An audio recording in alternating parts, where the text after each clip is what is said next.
네, 수험생 여러분 안녕하십니까? 무더운 여름방학 잘 지내고 계시는지요? 오늘은 수시 모집 원서 접수 이후에 진행이 될 면접에 대해서 안내 말씀 드리도록 하겠습니다. 그래서 오늘 찾아뵙고 안내 드릴 내용은 면접 준비 어떻게 하나요? 라고 하는 내용이 되겠습니다. 지금부터 전체적인 내용과 몇 개 대학의 구체적인 사례를 들어서 안내 말씀 드리겠습니다. 네, 지금부터 면접 전형에 대해서 안내 말씀 드리겠습니다. 일단 면접이란 무엇일까요?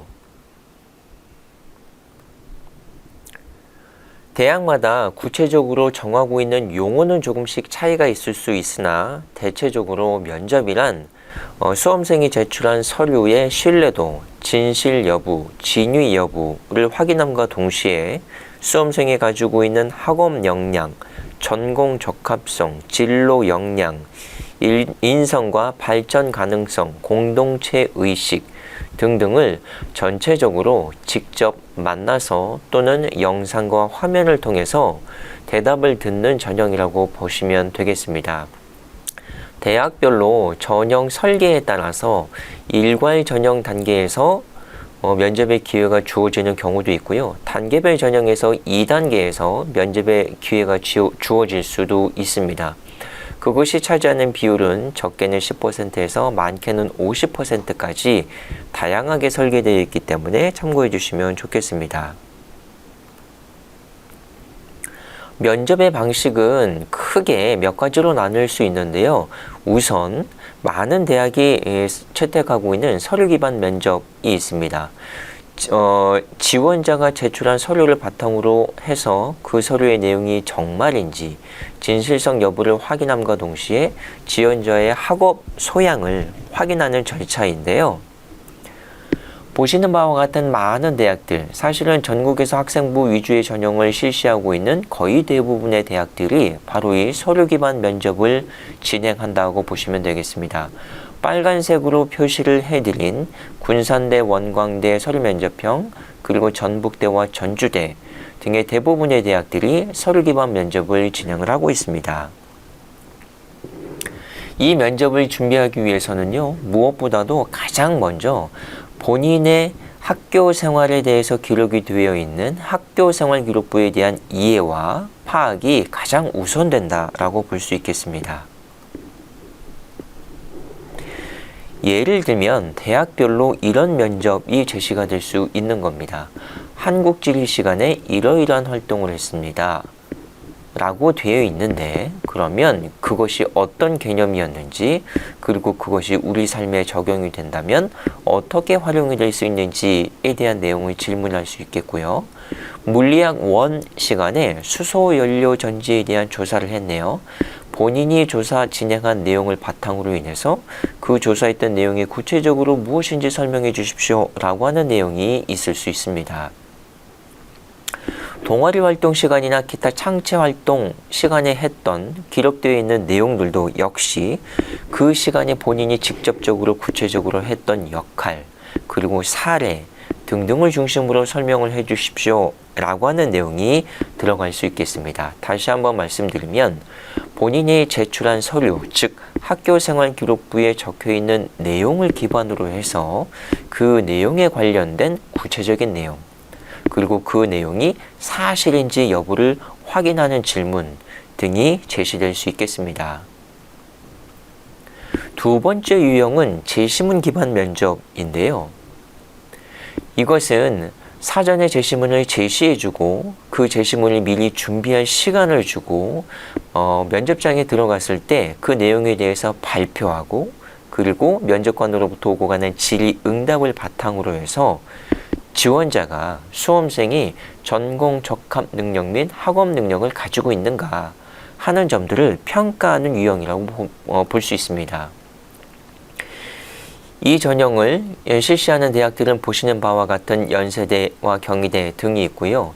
지역에 있는 대학 중에서는 전주교대가 실시를 하는데, 전주교대는 앞서 설명드렸던 서류 기반 면접과 이 제시문 기반 면접을 함께 병행해서 실시하는 대학으로 이해해 주시면 좋겠습니다. 이 유형을 준비하는 데 있어서 가장 중요한 것 중에 하나는 이 유형이 어떤 유형이 나왔었고 어떤 질문이 나왔었지 라고 하는 것을 파악하는 것인데요. 각 대학교 입학처 홈페이지를 참고해 주시면 거기에는 선행학습 영향평가 보고서라고 하는 결과물이 업데이트 되어 있을 겁니다.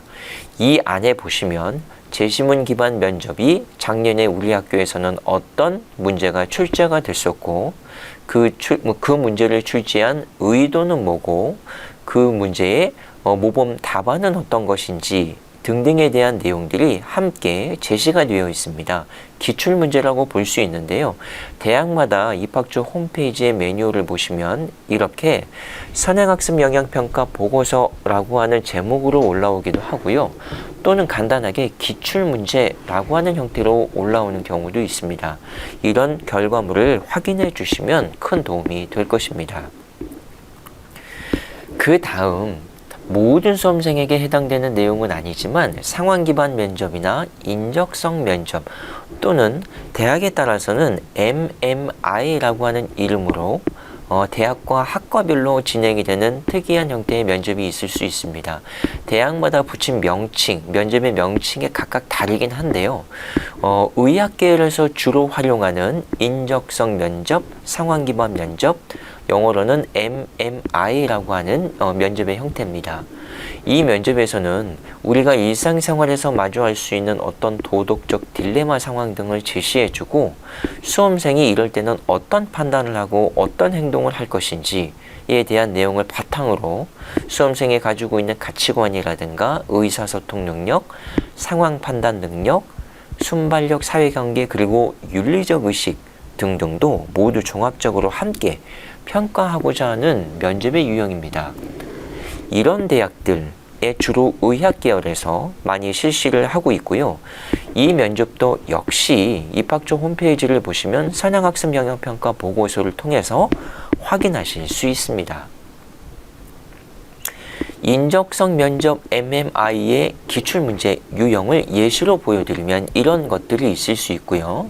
가톨릭대에서 실시했던 면접의 유형인데 제시문, 제시해준 문장을 미리 읽어보시고 그리고 그 안에서 어떤 내용들을 설명할 수 있는지를 한번 답변해 보세요 라고 하는 질문들이 오갈 수 있습니다.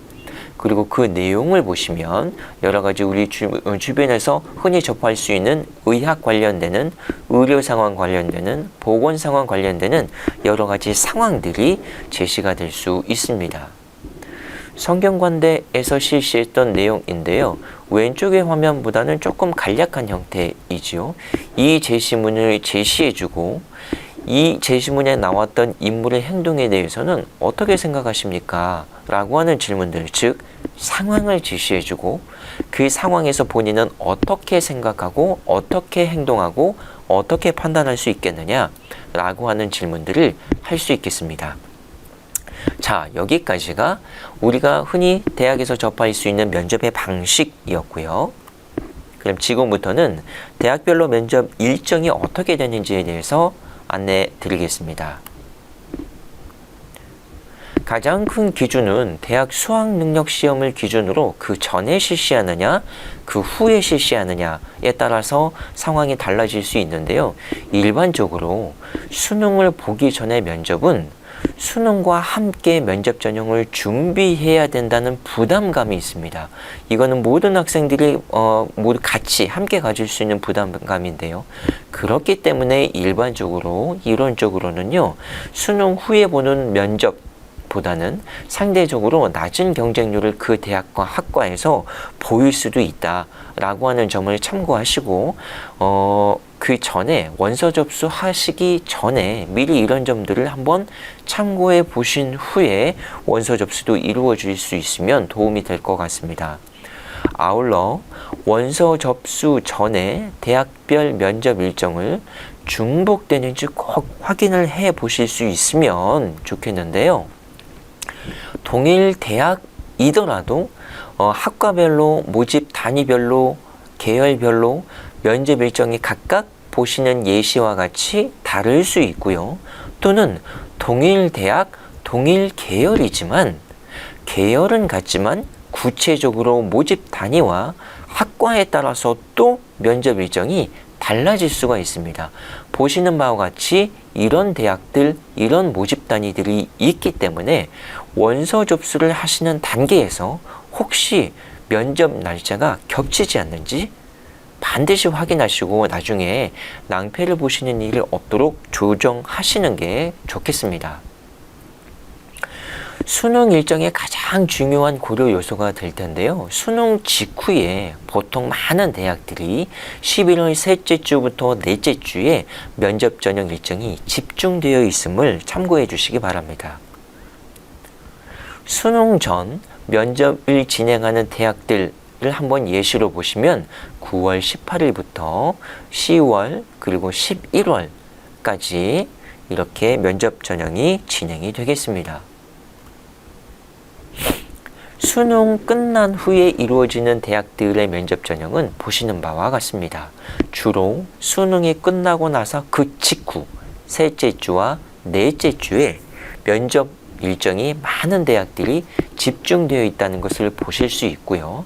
11월 20일에서 26일 그 사이에 우리 지역에 있는 대학들 전북대라든가 전주교대 등도 함께 포함이 되어 있습니다.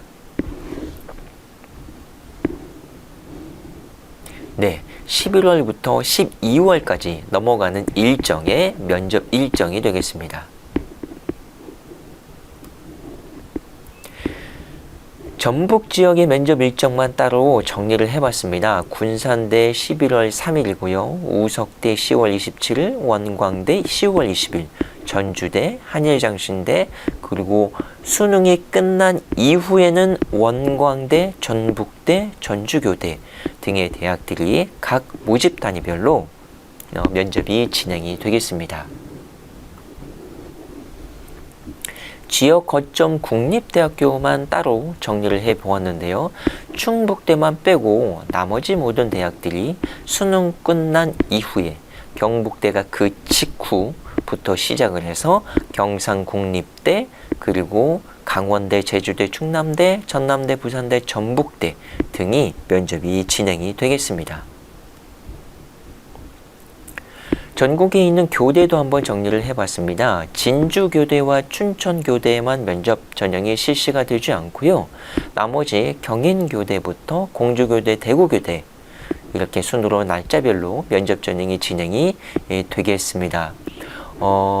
특히 맨 위에 써져 있는 경인교대 같은 경우는 수능 일정 전에 진행이 되기는 하지만 교직 적성 면접으로서 답변 녹화를 미리 동영상으로 녹화를 해서 제출하는 면접이기 때문에 다른 지역에 있는 면접 전형과는 조금 차이가 있다 하는 것들을 한번 봐주시고 참고해 주시면 좋겠습니다. 자, 이제부터는 대학별로 면접이 어떻게 다른지 조금만 더 구체적으로 안내해 드리겠습니다. 일단 서울 지역에 소재하고 있는 대학들의 면접 전형입니다. 면접을 실시하는 대학의 면접 전형명이 기재가 되어 있고요. 면접 전형명이 이렇게 명칭이 가톨릭대 잠재능력 우수자 전형처럼 약간 바뀐 전형들도 있습니다. 참고해 주시면 좋겠고요. 구체적으로 전형 방법을 봐주시면 일반적으로 노란색으로 표시해 드린 바와 같이 약 30% 정도의 비율이 반영이 된다라고 봐주시면 좋겠습니다. 30%를 기준으로 해서 조금 많은 곳은 40%, 그리고 좀 더 많은 곳은 50% 이렇게 대학별로 조금씩 차이가 있을 수 있는데요. 전형 방법에서 초록색으로 표시해 드린 부분을 한 번씩만 좀 봐주시면 예를 들어서 가톨릭대 1단계에서 배수 선발 비율이 3배수에서 4배수로 그리고 고려대학교에서 학업 우수형의 1단계 선발 비율이 6배수에서 5배수로 이렇게 각각 변한 것들을 참고해 보실 수 있습니다. 1단계 선발 비율이 늘어난 곳도 있고 줄어든 곳도 있는데요. 일반적으로 선발 비율이 늘어난다면 경쟁률과 커트라인 등에 있어서 조금 여유가 있을 수 있겠고요. 반면에 배수의 비율이 줄어들었다라고 한다면 경쟁률과 합격성 합격 점수 등에 있어서 약간 어려워질 수 있다라고 생각해 볼 수도 있습니다. 꼭 그런 건 아닙니다. 대학별로 학과별로 그리고 그 해마다 조금씩 차이가 있을 수 있기 때문에 한번 단순히 참고해 보시면 원서 접수 전에 참고해 보시면 좋을 것 같습니다. 그리고 고려대학교 계열 적합형처럼 2단계 면접의 비중이 50%로 늘어난 곳도 있습니다. 줄어든 곳도 있을 수 있고 늘어난 곳도 있을 수 있는데요. 이렇게 그 대학에서 면접 비중이 특히 늘어났다라고 하면 그만큼 그 전형에서는 면접에 실질 차지하는 비중이 높다라고 하는 의미를 가질 수 있기 때문에 면접에 자신이 있거나 하는 학생들은 특히 유의해서 참고해 보시면 좋겠습니다. 그 다음에 서울에 소재하고 있는 대학들이고요. 광운대학교 광운 참빛 인재 전형이 면접형으로 명칭이 바뀌었다는 거. 그리고 동국대학교 두 드림 소프트웨어 전형이 1단계 선발 비율이 많이 줄었다는 거 참고해 주시면 좋겠습니다. 나머지 대학들의 면접 비중은 약 30%가 되겠고요. 명지대학교 교과 면접 비중도 역시 5배수를 차지하고 있는데요. 5배수면 상당히 많은 비율이 되겠다라고 하는 것입니다. 즉 이렇게 3배수 기준으로 했을 때 3배수가 넘어가고 4배수, 5배수로 갈수록 1단계 선발 비중이 높다면, 배율의 비중이 높다면요. 내가 면접에 자신 있는 학생들은 조금 과감하게 소신껏 지원해서 1단계 배수 안에만 들어가면 나중에 2단계에서 본인의 장점을 적극적으로 어필할 수 있는 기회가 좀 더 많이 주어진다 라고 하는 것, 그리고 2단계까지 갔기 때문에 충원 합격의 기회까지 충분히 기다려 볼 수 있는 기회가 된다는 것 등등도 함께 고려해 보시면 좋겠습니다. 서울대를 비롯해서 서울시립대, 숙명여대, 숭실대 등이 가지고 있는 면접 전형 방법이고요. 특히 서울대는 지역균형 전형보다 일반 전형에서 면접의 반영 비중이 50%로 높다라고 하는 점, 그리고 사범대학은 면접 및 구술고사와 교직 적성 인성 면접을 따로 실시한다 라고 하는 점도 함께 참고해 주시면 좋겠습니다. 중앙대학교 같은 경우 다빈치형 인재 전형에서 CAU 융합형 인재 전형으로 명칭이 바뀌었고요.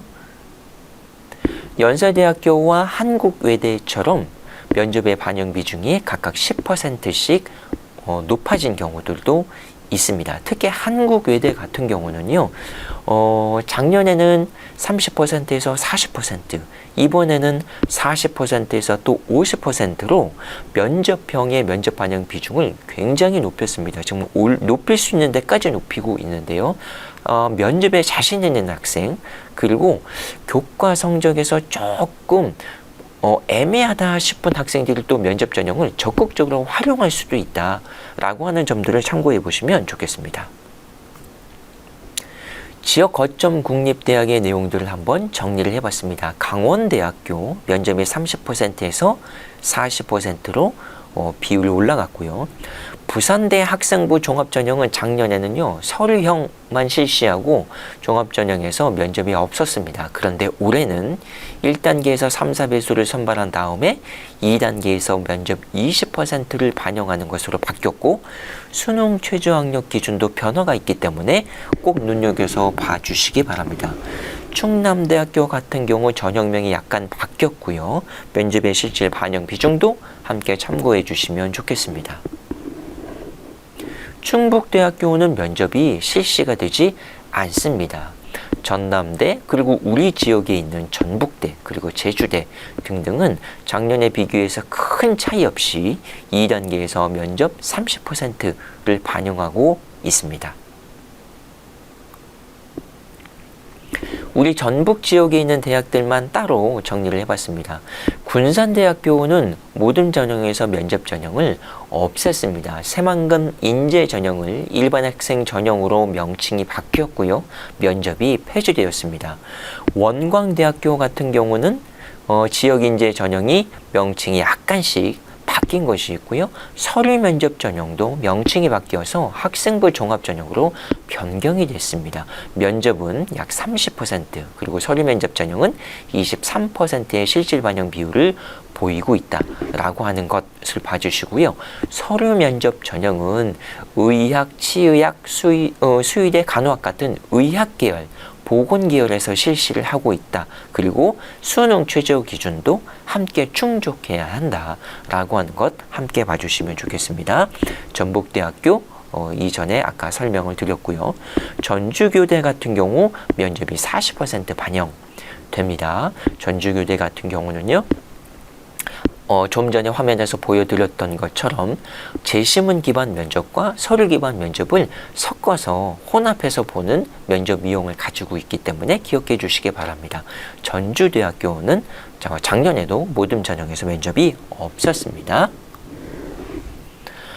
한 가지 참고로 말씀드릴 수 있는 게 이겁니다.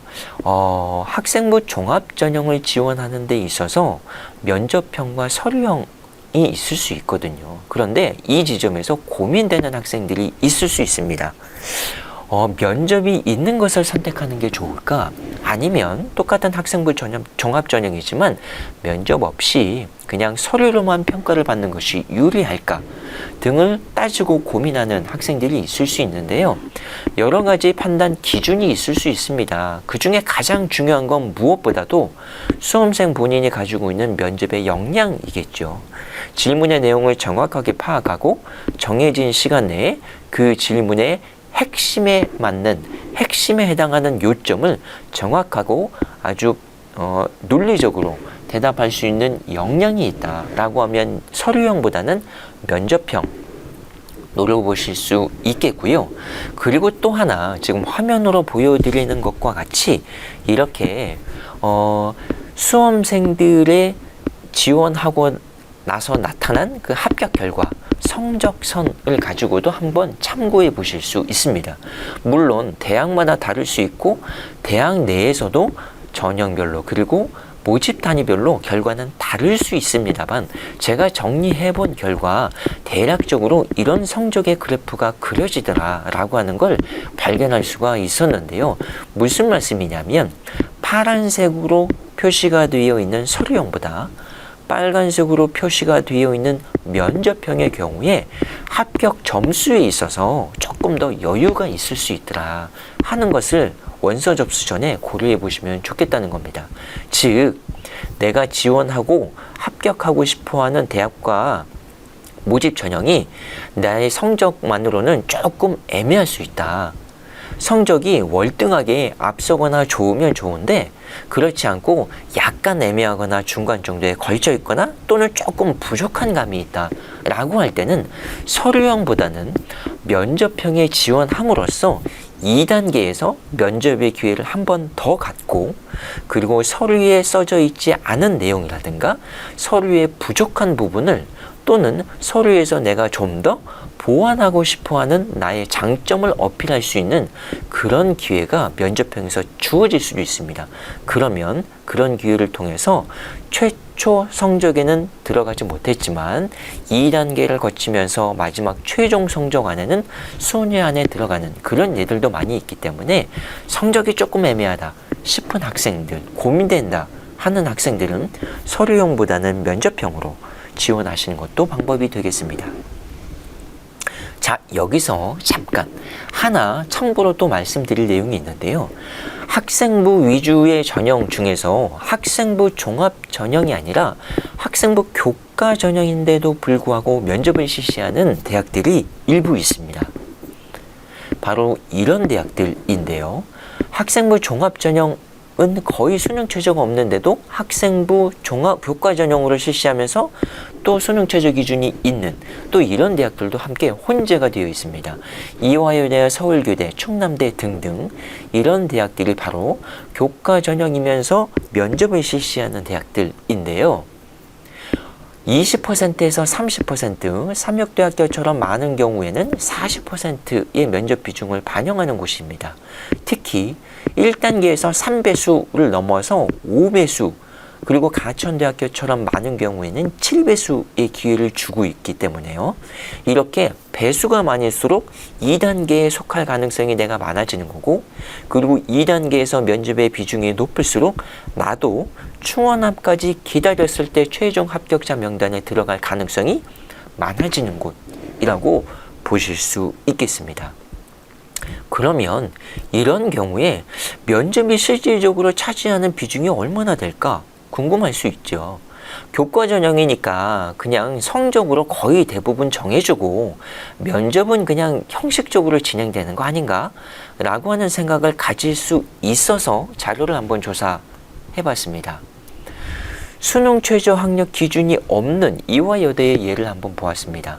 수능 최저 학력 기준이 있는 학교 같은 경우는 그 수능 최저 학력 기준에 따라서 최종 합이 달라졌을 수 있기 때문에 수능 최저 기준이 없었던 이화여대를 예를 한번 봤는데요.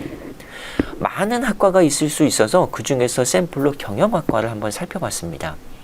최초 합격한 사례로 1.03등급에서 1.79등급까지 17건의 학생들이 사례가 있었고요. 충원 합격까지의 기회를 얻어서 최종 합격한 학생이 2.01등급까지 21건이 추가로 있었습니다. 근데 제가 추가적으로 살펴봤던 내용은 이 21건의 충원 합격 이 내에서 성적으로만 따져보면 최초 합에 들어가는 범위, 성적으로는 최초 합 범위에 들어갔지만 어떤 이유에서인지 최초 합에 들어가지 못하고 충원 합격이라고 사례가 보고되었던 학생들을 살펴보니까 이 학생이 13건이 있었습니다. 여러분, 최초 합에 들어가지 못하고 충원 합으로 들어갔는데 그 학생의 성적이 최초 합에 들어갈 만큼 좋았다. 근데 왜 충원합이었을까? 라고 하는 이유는 왜였을까요?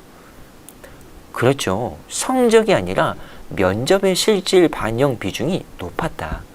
성적은 조금 처음에는 최초합에 들어갈 만큼 좋지는 못했지만 면접의 기회를 활용해서 적극적으로 노력했고 그 결과 충원합까지 내가 들어갈 수 있었다. 라고 하는 데이터로도 해석해 볼 수 있는 내용입니다. 연세대학교 같은 경우도 마찬가지인데요. 충원 합격 사례 건수가 22건이었는데 성적만으로 보면 최초합에 들어갔을 수도 있는 최초합에 해당하는 점수의 사례가 22건 모두였습니다. 즉 단순히 교과 성적만으로는 대학에서 합격생을 뽑았던 건 아니다.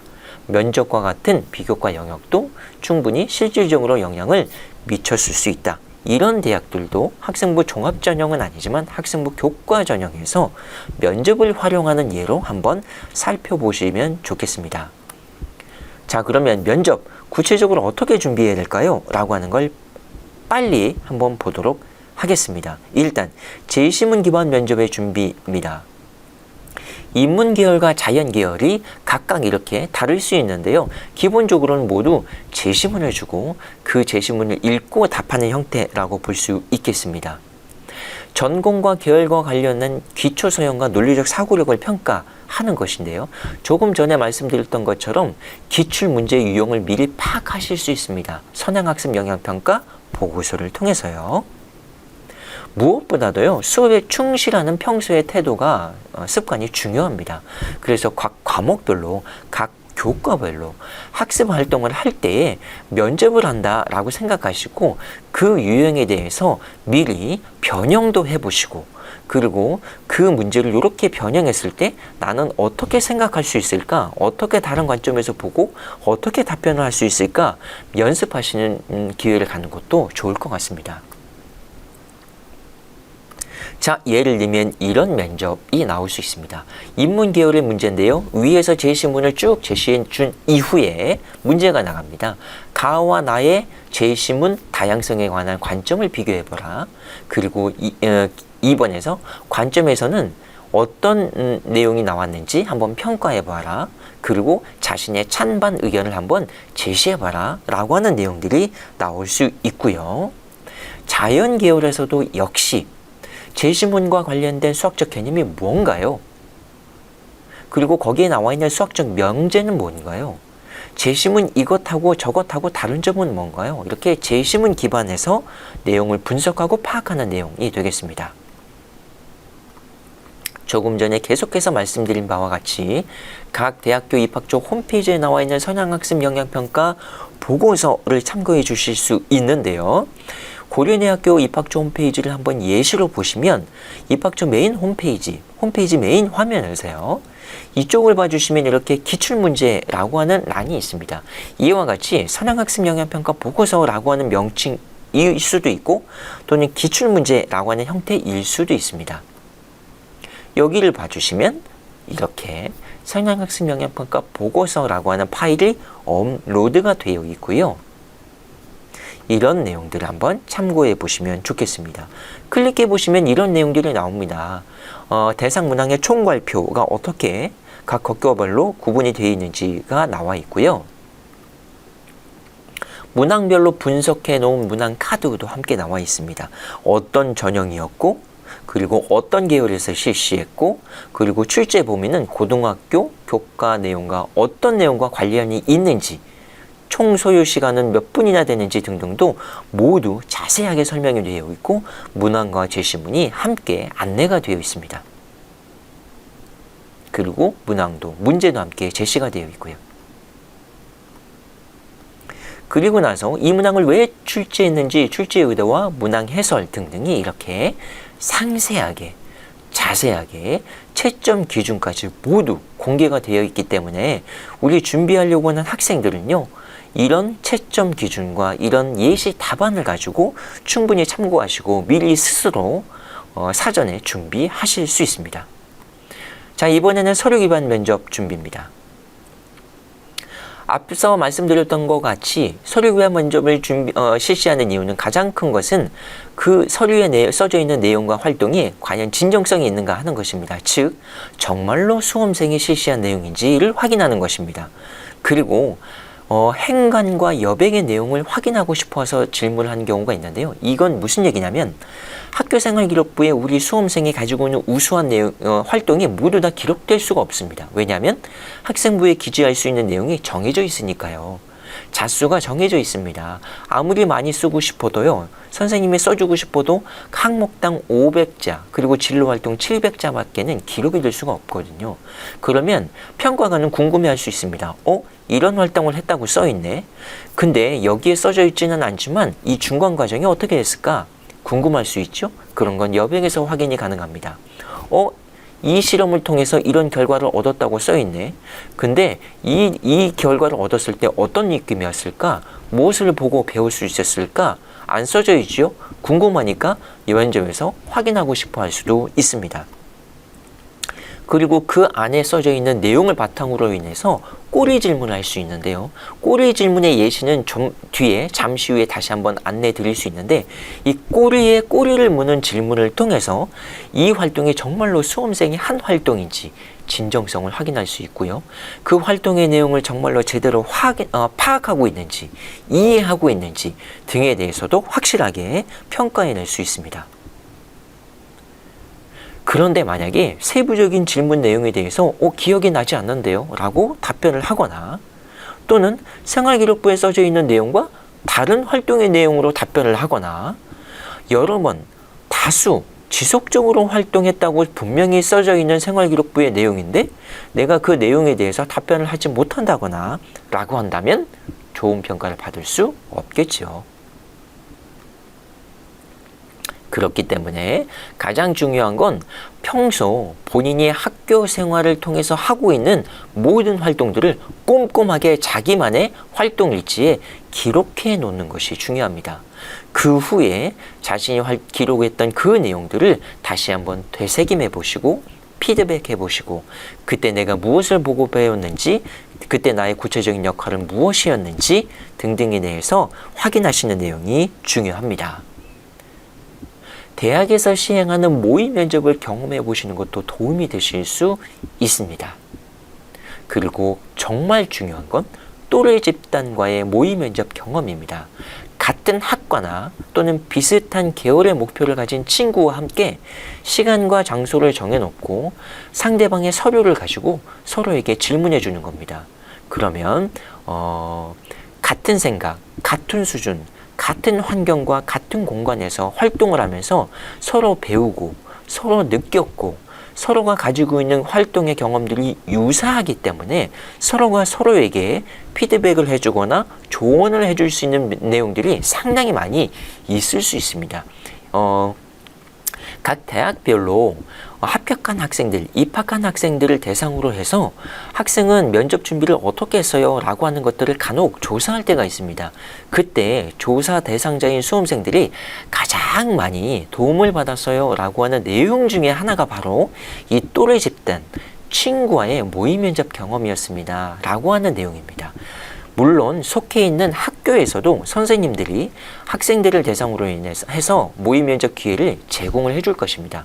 그러나 저는 학교에서 선생님들이 제공해주는 그 모의 면접보다 또래 집단끼리 학생들끼리 함께 모여서 하는 이 모의 면접이 훨씬 더 실제적이고 훨씬 더 많은 조언을 얻을 수 있는 기회가 될 수 있다, 이렇게 확신합니다. 네, 그러면 서류 기반 면접을 준비하는 데 있어서 질문거리를 어떻게 생각하고 만들 수 있겠는가 라고 하는 내용에 대해서 안내 말씀 드리겠습니다. 가장 중요한 것은 생활기록부가 기본이 되고요. 그리고 그 안에서 서류의 내용별 질문, 그리고 전공별 질문을 만들 수 있는데요. 가장 중요한 것은 생활기록부에 써져 있는 내용들 중에서 이런 키워드들이 들어가 있는 부분은 한번 염두해 주시면 좋겠습니다. 즉, 제가 생활기록부 내용 중에 어떤 내용을 했다고 조사했다, 작성했다, 발표했다, 실험했다 라고 하는 내용이 써져 있다면 이런 내용들을 중심으로 거리를 준비하는 것인데요. 예를 들어서 생활기록부에 내가 어떤 내용을 조사했다 라고 하는 내용이 들어가 있으면 이건 어떤 의미를 갖느냐, 수험생 본인이 지적 호기심이 있다고 하는 내용의 의미를 가질 수 있습니다. 즉, 조사를 왜 했을까요? 그 내용에 대해서 궁금해하니까 지적 호기심을 느꼈다는 거겠죠. 그러면 지적 호기심은 왜 생길까요? 그 해당하는 내용의 수업을 열심히 듣다가 수업에 충실하다가 하는 내용이다 보니 이 학생은 수업에도 평소에 열심히 들었구나 라고 하는 시그널이 되겠죠. 아울러 지적 호기심 느낀 내용을 누가 시켜서 조사한 게 아니라 스스로 본인이 원해서 한 겁니다. 그러면 자기 주도적 학습 능력도 있구나 라고 하는 표시가 되겠고요. 조사를 했으면 그 결과를 결과물로 남겨야 되겠죠. 그래서 보고서 작성했다, 감상문 작성했다 라고 하는 내용이 써 있다면 그것은 수험생의 글로 정리하는 능력이 있다 라고 하는 의미가 되겠습니다. 작성하는 데에서 끝나는 게 아니라 그것을 수업 시간이나 창차 시간에 발표했다 라고 하면요, 그것은 글뿐만이 아니라 말로 정리하는 능력도 있다 라고 하는 내용이 되겠고요. 그것을 내가 직접 실행하고 검증했다 라고 하면 실험했다 라고 하는 형태로 남아있을 수도 있습니다. 자, 이런 내용들을 발표를 할 때 단답형이 아니고 종합형으로, 그리고 논리적인 질서와 형식을 가지고 답변을 하는 것이 좋다 하는 것인데요. 논리적인 질서라고 하는 것은 다름 아닌 우리가 평소에 많이 들어봤던 처음, 중간, 끝의 구조를 가지는 겁니다. 조금 달리 표현을 한다면 그 활동을 왜 했고, 동기, 그 활동을 어떤 과정을 통해서 했고, 무슨 노력을 기울였고, 그래서 그 결과 내가 무엇을 배우고 느끼게 되었는지 구조가 되겠습니다. 또는 수험생의 의견을 묻는 질문이 나왔다면 그것에 대해서 나는 뭐라고 생각하는지 주장과 왜 그렇게 생각하는지 이유와 근거, 그리고 그것에 대한 예시는 무엇인지 예시까지 논리적 구조를 가지고 질문을 하면 평가하는 평가가는 훨씬 더 긍정적이고 좋은 의미에서 평가가 가능할 것입니다. 셀프 영상을 찍어서 자신의 면접 자세를 돌아보는 건 굉장히 중요할 것 같아요. 그래서 평소에 자신이 느끼지 못하고 있었던 자세와 발음과 성량과 어투 등을 모두 다시 한번 체크해 보는 기회를 갖는 것도 중요하다고 생각합니다. 자, 그러면 몇 가지 샘플을 통해서 학교생활기록부에서 면접 질문을 직접 한번 만들어 보겠습니다. 가장 첫 화면에 학교생활기록부 나오는 내용이 바로 본인의 학적과 출결 상황이죠.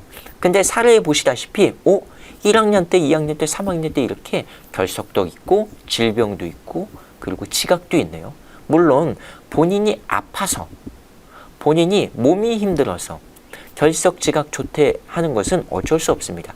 그거 자체가 크게 감점이 되지는 않지만, 그렇지만 대학에서는 어떤 평가도 할 수 있느냐?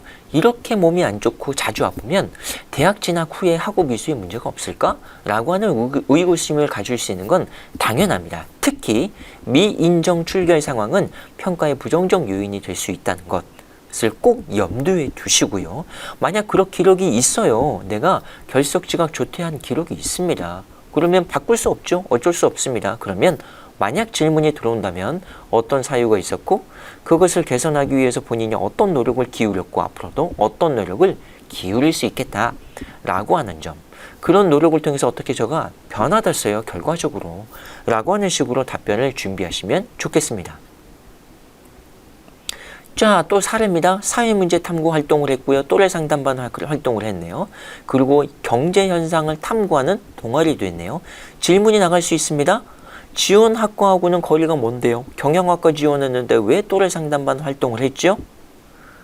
자, 지원 전공과 관련이 없으면 그 동아리 활동을 하면 안 되나요? 아니죠. 그 동아리 활동을 통해서도 얼마든지 지원 전공과 관련되는 활동과 연계시킬 수 있고요. 그리고 경영학을 공부하는 데 있어서 상대방을 배려하고 경청하고 나눠주고 하는 경험들은 굉장히 중요한 경험이 될 수도 있죠. 이런 식으로 연관시켜서 자신의 활동의 의미를 제시할 수도 있고요. 그리고 그 활동에 대한 구체적 사례 등을 물어봤을 때 구체적으로 설명할 수 있는 준비가 되면 좋겠습니다. 자, 창치 활동에 나와 있는 내용들, 구체적인 내용들 다시 한번 얘기하고 있고요. 가장 많이 물어보는 유형의 질문이요. 구체적 사례를 들어보세요. 구체적으로 설명해 보세요. 라고 하는 내용이 되겠습니다. 교과 세특 정말 중요하다고 많이들 얘기하죠. 교과 세특에 이런 내용들이 들어있네요. 기하와 벡터 시간에 활동했고 화학실험 시간에 활동했네요. 왜 그런 활동을 했죠? 동기와 배경이 뭐였을까요? 결과는 뭐였을까요? 어떤 과정을 거쳐서 노력했을까요? 이런 것들을 하지 않았네요. 우리 기계공학과 지원했는데 물리학과 지원했는데 물리 이수 하지 않았나요? 그러면 이것을 어떻게 보완했나요? 라고 하는 보완 방법도 물어볼 수 있습니다. 역사학과를 지원한 학생이네요. 이런 프로젝트를 했고 이런 역할을 했으며 이런 발표들을 했습니다. 이런 독서도 했네요. 인상 깊었던 부분은 뭐지요? 예를 들어서 설명해 주세요. 사례를 들어서 설명해 주세요. 라고 하는 내용. 경제학과를 지원했네요. 경제학 관련되는 개념을 설명했었네요. 수업 시간에 구체적으로 설명해 주세요. 무언가를 작성했다고 했는데요. 그것이 가지고 있는 의미는 뭘까요? 등등에 대한 내용입니다. 예를 들어 이런 거 한번 볼까요? 임금 피크제 왜 필요하죠? 시사 상식과 관련되는 질문이 나왔네요. 그러면 선생님 시사 상식과 관련되는 모든 내용을 다 알고 있어야 되나요? 그렇진 않습니다. 대학에서 가지고 있는 기본적인 입장 중에 하나는 뭐냐 하면 예를 들면 이런 겁니다. 시사 상식과 관련되는 질문을 하더라도 느닷없이 하는 게 아니라 전혀 연관성 없이 하는 게 아니라 지금 예시에서 보여드리고 있는 이 내용처럼 그 시사 상식과 관련되는 활동을 본인의 생활기록부에서 한 내용이 들어있는 거예요. 임금 피크제에 대해서 느닷없이 물어보는 게 아니라 임금 피크제와 관련되는 활동을 그와 연관되는 넓은 범위의 활동을 내가 했다고 생활기록부에 적혀 있는 거예요. 그러면 그런 것들과 관련해서 본인이 설명하시면 됩니다. 임금 피크제에 대해서 제가 조사를 해봤는데 이런 내용이었고 이런 장점과 단점이 있었습니다. 그래서 저는 그것이 이러이러한 면에서 필요하다고 제가 발표를 한 적이 있습니다. 라고 질문하시면 그 개념에 대해서 정확하게 설령 모른다 하더라도 좋은 평가를 받을 수 있습니다. 이런 내용이죠. 시사 관련되는 질문? 어떻게 해야 되죠? 본인의 생활기록부에 적혀있는 내용을 기반으로 해서 준비하시면 됩니다. 미디어 커뮤니케이션 학에 지원한 학생이네요. 역시 마찬가지 내용입니다. 어떤 내용에 대해서 본인의 활동에 대해서 자세히 설명해 주세요. 이런 활동을 작성했네요. 이런 활동을 했네요. 구체적으로 설명해 주세요. 컴퓨터공학 지원한 학생 역시 마찬가지입니다. 기계로봇 에너지공원 지원한 학생 역시 마찬가지입니다. 본인이 했던 활동을 기준으로 해서 면접의 내용을 유추하시고 그것에 대해서 구체적으로 생각하시면 되겠습니다. 자, 이번에는 건국대학교 학생부 위주 전형 가이드북을 통해서 나타난 예시입니다. 국어국문학과 지원한 학생입니다. 디지털 시대의 문학이 왜 위기죠? 이걸 갑자기 물어봐요. 어떻게 대답해요? 생활기록부에 내가 했던 관련 활동이 있다니까요. 주제로 칼럼을 작성했었잖아요. 그러면 본인이 답변할 때는 제가 그와 비슷한 주제로 칼럼을 작성했었는데요. 이런 내용으로 작성을 했었습니다. 라고 대답하시면 됩니다. 사학과 지원했네요. 역시 마찬가지예요.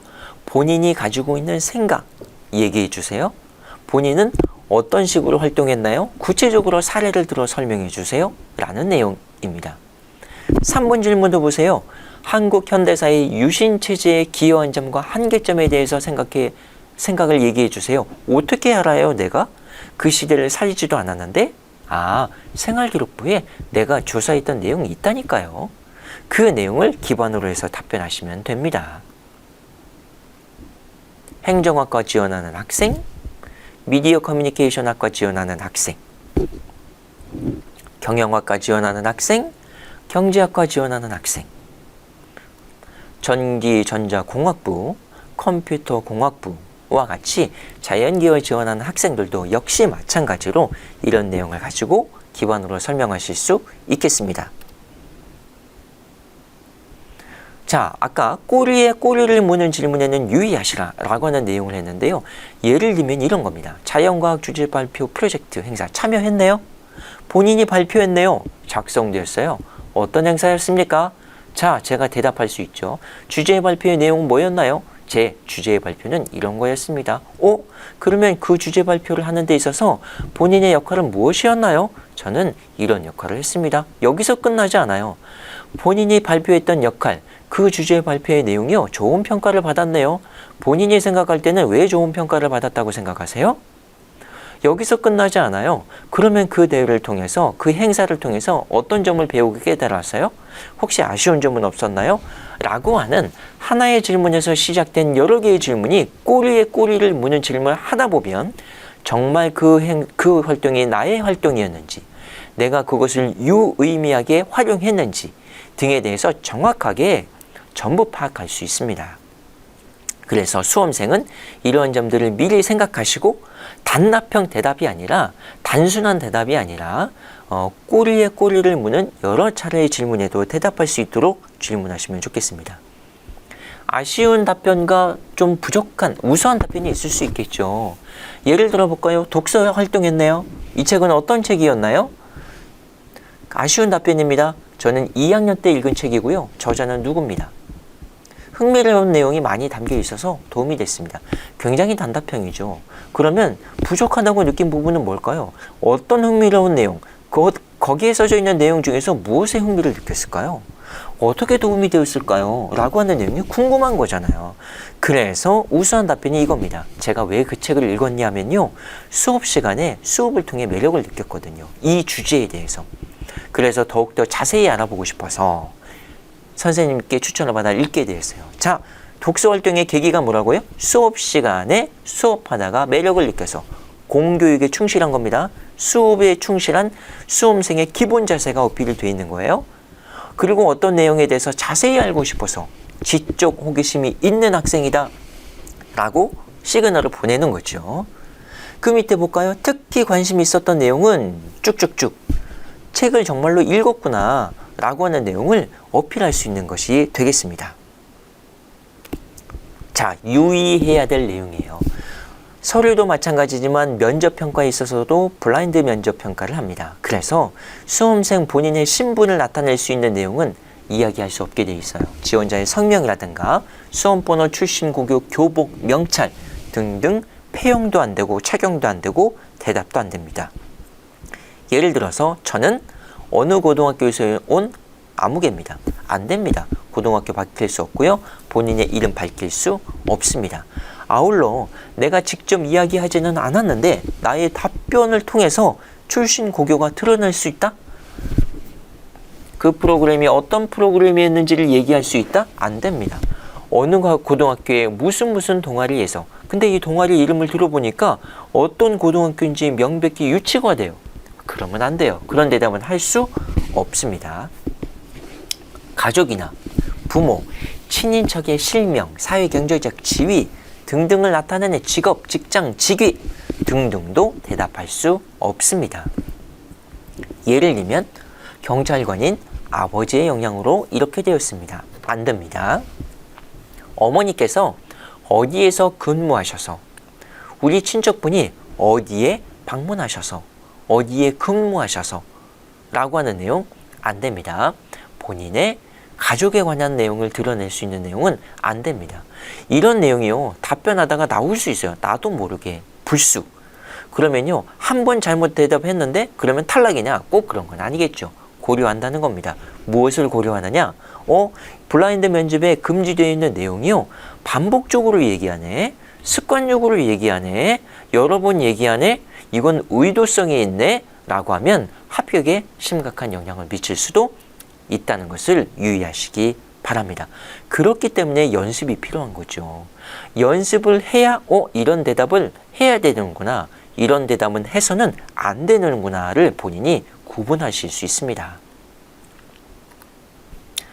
질문을 하다가 당황했어요. 그러면 꿀 먹은 벙어리처럼 잊지 마시고 다시 한 번만 말씀해 주세요. 물어보시면 됩니다. 요청하시면 돼요. 생각할 시간이 필요할 경우가 있어요. 잠시 나의 생각을 정리할 시간이 필요할 경우가 있거든요. 그때는 요청하세요. 잠시만 생각할 시간을 주십시오. 근데 그렇지 않고 가만히 있으면요, 시간이 지나면요, 그러면 이 학생이 자신이 없어서 그러나? 아니면 본인이 했던 활동이 아니어서 그러나? 지금 거짓말 하려고 준비하나? 등등의 오해를 하실 수 있습니다. 잠시만 생각할 시간을 주십시오. 혹시 면접관이 마지막 답변을 할, 마지막 발언을 할 최종적인 시간, 추가적인 시간을 준다면 그 기회를 어떻게 활용해야 될까? 막연히 저를 꼭 뽑아주세요, 열심히 공부하겠습니다, 그런 내용보다도요, 이런 기회는 앞에서 답변했던 내용 중에서 내가 조금 부족하다고 생각하는 부분이 있어, 내가 수정해야 될 답변의 내용이 있어 라고 한다면 그 답변에 수정을 하고 보완을 하는 데 사용하시는 것이 보다 효율적이고 효과적이겠습니다. 자, 생활기록부 서류, 그리고 수험생과의 직접 면접 등을 통해서 평가관이 반드시 확인하고 싶어하는 가장 중요한 키워드가 있습니다. 그건 바로 뭐냐? 성장입니다. 이 학생이 고등학교 입학하면서부터 지금 이 순간 여기에 온 순간까지 계속해서 성장해왔고 앞으로도 성장 가능성이 있겠는가 라고 하는 것을 보고 싶어 합니다. 그래서 생활기록부에 써져 있는 내용을 보고 왜 그 활동을 했는지, 그 활동의 동기, 계획입니다. 그리고 구체적으로 무엇을 했고 어떤 경험을 했는지, 그리고 그것을 통해서 어떻게 성장했고 무엇을 보고 배웠는지, 그래서 앞으로 우리 대학에 들어오게 되면, 우리 대학이 그 수험생을 선발하게 되면 우리 있는 곳에 와서 앞으로 어떻게 더 발전할 가능성이 있는지 등등을 확인하고 싶어 합니다. 그래서 저는 이렇게 성장해왔고 이렇게 성장하고 싶습니다 라고 하는 메시지를 주는 것이 가장 중요한 면접의 키워드가 되겠습니다. 자, 여기까지 면접에 관한 내용을 모두 핵심적인 내용을 모아 말씀을 드렸습니다. 상세한 것들을 다 말씀드릴 수는 없었지만 아무쪼록 여러분들이 면접 준비하시는데 조금이나마 도움이 될 수 있기를 바랍니다. 짧지 않은 시간 동안, 그리고 길지도 않은 시간 동안 면접 전형에 대해서 간단히 안내 말씀 드렸습니다. 면접 전형에 임하기까지는 아직 많은 시간이 좀 남아 있는데요. 우선 방학이 지나고 그 다음 수시 모집의 원서 접수가 끝나고 나면 본격적으로 면접 전형 준비할 시기가 오게 될 것입니다. 쉽지 않은 과정이지만 지금까지도 쉽지 않은 과정 잘 견디시고 여기까지 오셨으니까 앞으로 남아있는 이후의 일정, 시험까지도 잘 견디시고 마무리하시고 그 다음 좋은 결과 있기를 간절히 소망합니다. 감사합니다.